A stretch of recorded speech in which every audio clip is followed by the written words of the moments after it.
2007년 8월 2일 목요일입니다. 예수님과 성령님과 함께 아침 식사를 했습니다. 아내가 예수님께 오늘 스케줄이 어떻게 돼요? 여쭈었습니다. 예수님이 지금은 말할 수 없어. 아이들 학원에 갔다 와서 보자 하셨습니다. 오후 점심 식사 후 예수님이 아내에게 생각나는 장소를 말해보라 하셨습니다. 아내가 저는 잘 모르겠어요 대답했습니다. 예수님이 나에게 땡덕이는 어디로 가고 싶니? 물으셨습니다. 나는 땡이산 어떻습니까? 하니 산에는 안 간다 하셨습니다. 예수님이 둘째와 막내를 통해서 땡땡 계곡에 갈 것이라고 하시면서 준비하라고 하셨습니다. 점심때 먹고 남은 고구마 몇 개와 애들 옷가지와 수영복, 돗자리를 챙겨 출발했습니다. 예수님은 운전하는 내 몸 안에 들어오셨고 성령님은 아내 옆에 계셨습니다.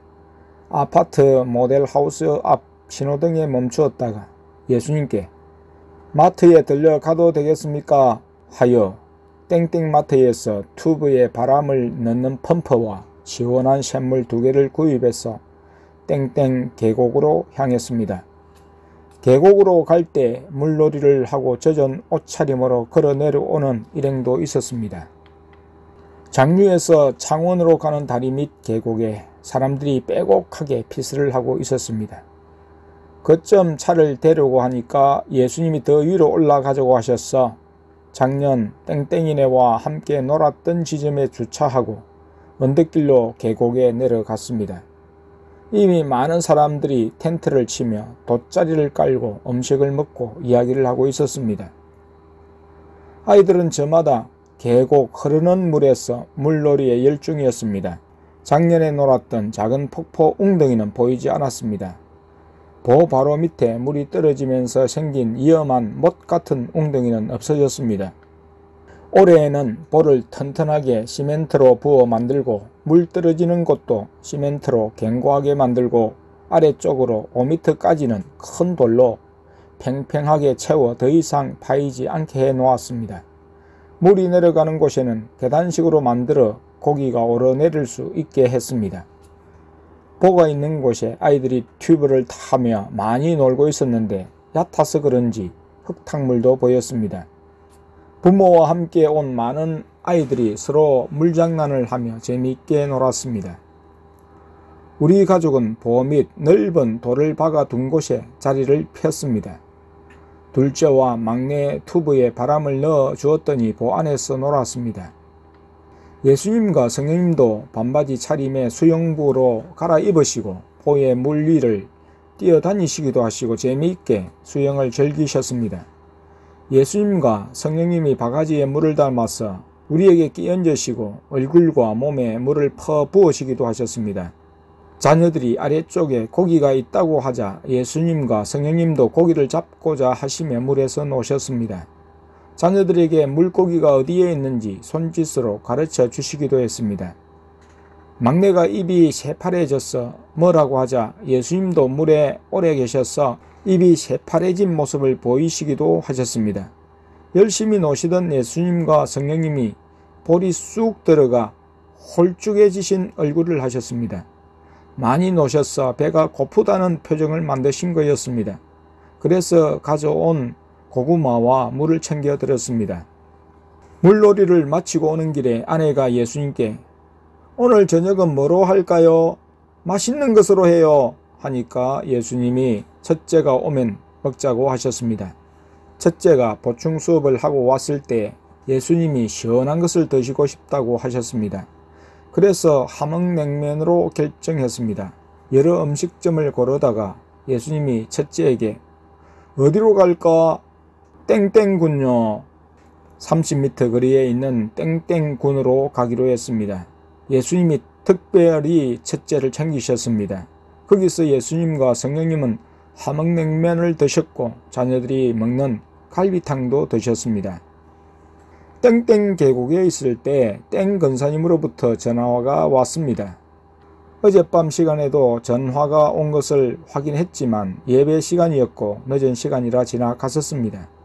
땡 권사님이 교회의 안부를 물었습니다. 사람들이 옵니까? 오지를 않고 있습니다. 하지만 초원교회에 놀라운 일이 있습니다. 권사님이 믿으실지 모르겠네요.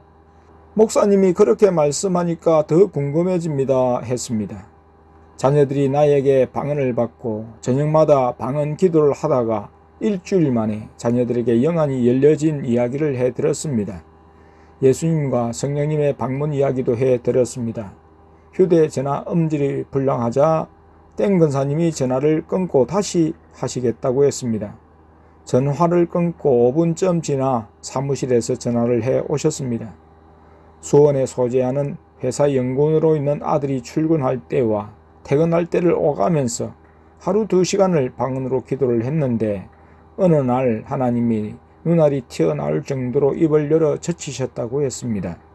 아들이 왜 이러세요? 여쭈었을 때 하나님이 내가 내게 채워주리라 하시며 무언가를 입에 채워주시는 은혜를 체험했다고 했습니다. 아들의 체험에 고무된 권사님도 방언 기도를 절제해 왔는데 아들 이야기와 함께 내 이야기를 듣고 방언 기도의 위력을 새삼 깨달으시는 것 같았습니다. 우리가 방언 기도를 하면서 자녀들의 영안이 열리고 우리도 영안이 열리는 단계로 나아가며 또 나를 통해 여러 사람이 방언을 받았다는 이야기를 하자 조만간 남편 성도님도 방언을 받게 하고자 함께 오시겠다고 했습니다. 아내가 의자에 앉아서 막내의 머리를 말리고 있는데 갑자기 아내의 등이 뜨거웠습니다. 막내에게 등을 보라고 하니까 큰 불이 타고 있다고 했습니다. 아내는 옷이 몸에 붙어서가 아닌지 물었더니 아니라고 했습니다. 얼마 후 글을 쓰는데도 등이 뜨겁다고 했습니다. 오늘 밤 찬양 시간에는 예수님이 찬양 시험을 치르신다고 예고를 하셨습니다. 지금까지 불러온 찬양을 제대로 부르는지 시험을 치신다는 거였습니다. 예수님과 성령님은 강단 의자에 앉으셨고 우리는 아래 강단에 깔린 카펫 위에 앉았습니다. 예수님께서 먼저 나부터 시험을 치르게 하셨습니다. 예수님이 1388장 하면 둘째가 반주기를 누르고 반주가 시작되면 찬양 악보를 보고 불렸습니다. 나는 목도 쉬었을 뿐만 아니라 본래 음정 박자에 약하기에 잘 부르지 못했습니다. 개인당 3곡씩이 주어졌습니다. 보통이면 불합격이어서 예수님이 합격하시기까지 불러야 했습니다. 특히 1384장 에스더 노래를 불렀을 땐 가사를 엉뚱하게 잘못 불러 중간 탈락을 맛보았습니다. 유대 사람 에스더는 얼마나 예뻐 베르사 왕비로 뽑혔을까요를 유대 사람 에스더는 얼마나 예뻐 베르사 왕 바로 뽑혔을까요로 불러버렸기 때문에 다들 웃었습니다. 예수님이 스탑하시고 웃으셨고 자녀들도 배를 잡고 웃었습니다. 2곡을 더 불러 잘했다는 평가를 받고야 앉았습니다. 다음엔 아내, 첫째, 둘째, 막내 순으로 불렀습니다. 아내는 나보다 좀 나았습니다. 아내가 부르고 끝났을 때 예수님께서 너는 땡대기처럼 재미있게 부르는구나 말씀하시니 아내는 웃었습니다. 첫째는 가장 잘 불렀습니다. 새로운 곡도 한번 들어보면 제대로 불렀습니다. 첫째에게 이사야 12장 2절 3절에 관한 찬양을 시키셨습니다. 아직 배우지 않은 찬양이었습니다. 먼저 들어보고 부르는데 하나님 아버지께서 천국에서 좋아하시는 찬양이라고 기뻐하시며 첫째에게는 특별히 이 점을 더 주라고 예수님께 말씀하셨습니다. 막내에게 내가 이 가사를 잘 읽어보아라 해서 읽었더니 하나님 아버지의 음성이 들린다고 했습니다. 아내는 하나님 아버지께서 이사야 선지자에게 말씀을 주셨구나. 그래서 기뻐하시며 첫째에게 특별 점수를 주라고 하신 것이구나 했습니다. 둘째와 막내도 피아노 학원을 보내서인지 잘 불렸습니다. 특히 둘째는 어릴 때부터 쉰 듯한 목소리로 노래에 어려움이 많았는데 오늘 부르는 것을 보니 목이 튀었고 높은 음도 잘 처리했습니다. 방언 기도를 하고부터 완전히 목소리가 새롭게 된 느낌이었습니다. 각기 3곡씩 예수님이 지정하시는 것을 불렀는데 예수님이 참 잘했다, 잘했다, 보통, 못했다, 아주 못했다로 평가하셨는데 예수님은 좀 못해도 점수를 후히 주셨습니다. 기본 단계를 끝내고 중간 단계로 또 3곡씩 부르고 고급 단계로 가서 또 3곡씩 불렀습니다. 모두 9곡을 불렀습니다.